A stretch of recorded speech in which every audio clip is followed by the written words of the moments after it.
자, 여기가 여러분 우리 최배달 선생님이 여기 자라면서 심신을 단련했던 호연지기를 길렀던 바로 그 장소일시다.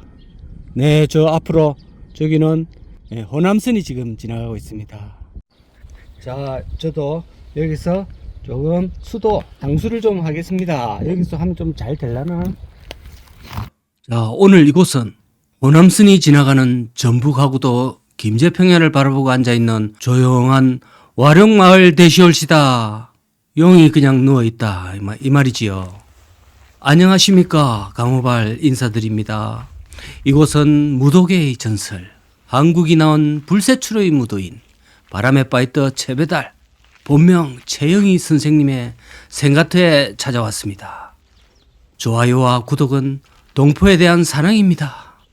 자, 여기는 최배달 선생님이 성장기에 컸던 와룡마을 일대고요. 역시 빈집이 참 많습니다. 여느 시골 마을과 크게 다르지 않고요. 앞에는 평야지대임에도 중간에 야산 정도 되는 크기의 이 와룡산이 있습니다. 저 산속에서 소나무를 치면서 주먹과 발을 단련했다고 하네요. 자, 여기 와서 너무 아쉽게도 흔적이 다 사라져 있고 생가터에는 소나무 묘목만 몇 그루 심어져 있는 그런 상황입니다. 일본과 한국에서 이 정도 출세와 인기를 누리고 또 무술의 한 장르를 창시한 사람이 태어난 마을인데 흔적을 너무 보존하지 않고 다 지어버린 게 좀 아쉽습니다. 간우장군 사당처럼 동상이나 제실 하나 정도는 만들어 놔야 되는데, 그렇지만 최대한 수소문해서 제가 보여드리겠습니다. 일본어 본명은 오야마 마스타츠, 일명 마스 오야마로 통칭되는 극진 가라데 총재 되시겠습니다. 극진 공수도를 창시했고 여기서 태어나서 어린 시절에 공부는 별로 관심이 없고 골목대장을 하는 등 조금 사고뭉치였다고 하십니다. 그런데 집안의 아버지가 분홍이라 아들을 경성에 있는 중학교에 입학시켰지만 거기서도 결국 퇴학을 당했는데요. 그래도 서양식 교육의 영향을 많이 받게 되고 그런 계기는 되었다고 합니다. 그 당시 파스칼의 방세를 읽고 힘없는 정의는 무능이고 정의 없는 힘은 폭력이다 라는 구절을 평생 자주 인용한 원인이 됐다고 합니다. 평생 최배달쌤이 말씀을 자주 하신 명언입니다. 그러다가 한국 생활을 접고 파일럿이 되기 위해서 갑자기 일본으로 떠나게 됐습니다. 당시 일본은 전쟁 중이라 사회가 불안했고 거리에는 미군들이 점령군으로서 활개를 치고 다녔습니다. 그래서 젊은 최배달과 자주 싸움을 벌이기도 하고 그러다 보니까 일본 경찰의 감시까지 받는 처지가 되기도 했습니다. 그렇게 경찰에 쫓기면서 곤란한 처지에 놓이게 된 최배달을 무도의 길로 들어서게 한 조선인 동포 조영주와 일본인 야마구치에 의해서 입산수도를 하게 되었고요. 처음엔 둘이서 들어갔는데 얼마 못 가서 외로움과 수련을 이겨내지 못하고 최배달 혼자 무려 3년이나 되는 마치 만화 같은 수도 생활을 하게 된 겁니다. 그 산은 후지산에서 10km 정도 떨어져 있으니까 수도에 관심이 있으신 분은 한번 가보시기 바랍니다. 미노부산입니다.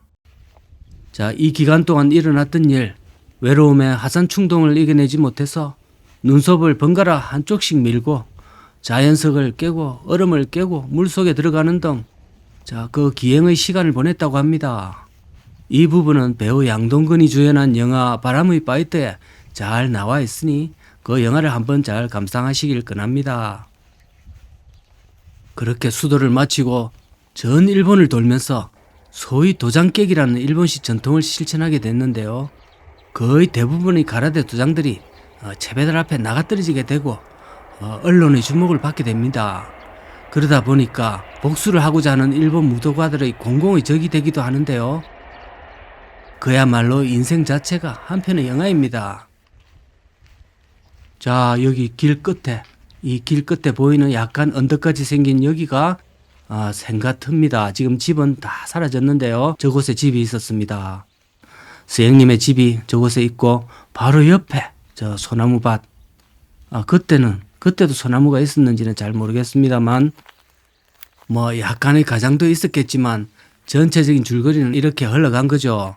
만약 만화나 영화가 이렇게 스토리를 설정했다고 해도 좀 심하다고 비난을 받았을 겁니다. 그뿐만 아니라 전 세계 강자가 있는 곳이라면 미국이든 유럽이든 어디라도 찾아가서 목숨을 걸었던 수많은 대결을 전무후무한 무도계의 전설로 꼽고 있고, 농담으로 싸움 좀 하면 내가 한때 16대 1로 싸웠다 이런 소리 자주 하는데요. 채배달은 실제로 한때 상대 도장에 찾아가서 유단자 100대 1로 상대로 다 때려 눕혔다는 일화가 있고, 자, 여기가 여러분 우리 채배달 선생님이 여기 자라면서 심신을 단련했던 호연지기를 길렀던 바로 그 장소일시다. 네, 저 앞으로 저기는 호남선이 지금 지나가고 있습니다. 와, 산천이 완전히 변하고, 채배달 선생님 하늘에서 잘 지켜보고 계시죠? 이렇게 변했습니다. 자, 저도 여기서 조금 수도 당수를 좀 하겠습니다. 여기서 하면 좀 잘 되려나?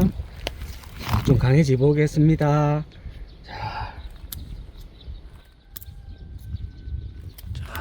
자, 얍, 얍, 야, 라차차, 얍, 맞아라, 얍, 얍, 얍, 얍, 얍.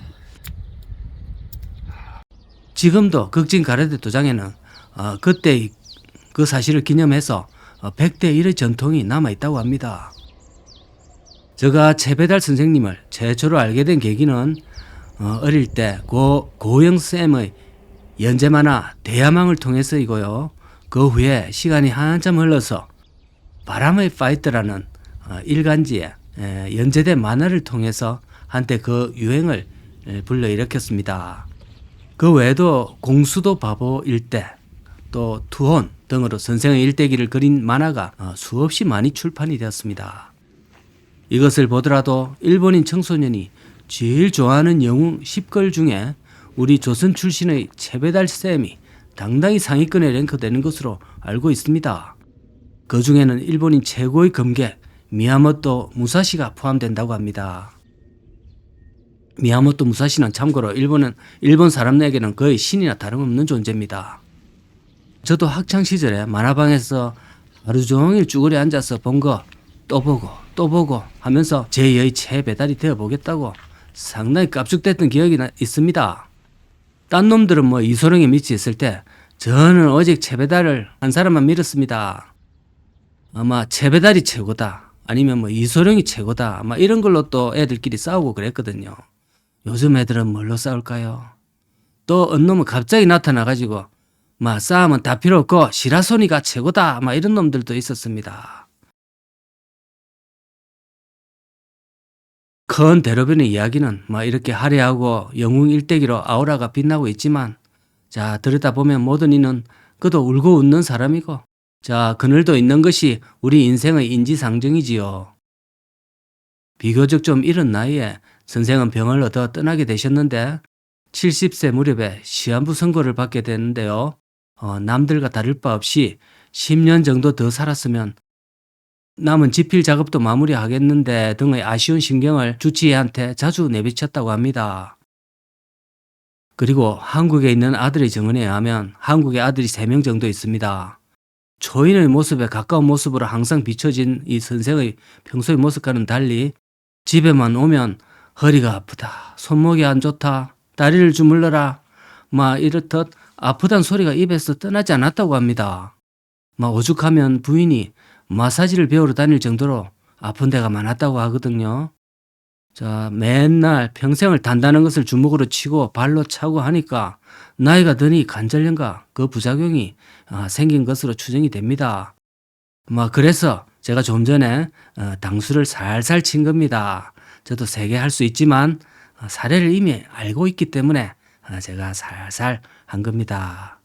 자, 선생 명언 몇 가지가 있는데 감명 깊고 공감이 가는 말씀 좀 전해보겠습니다.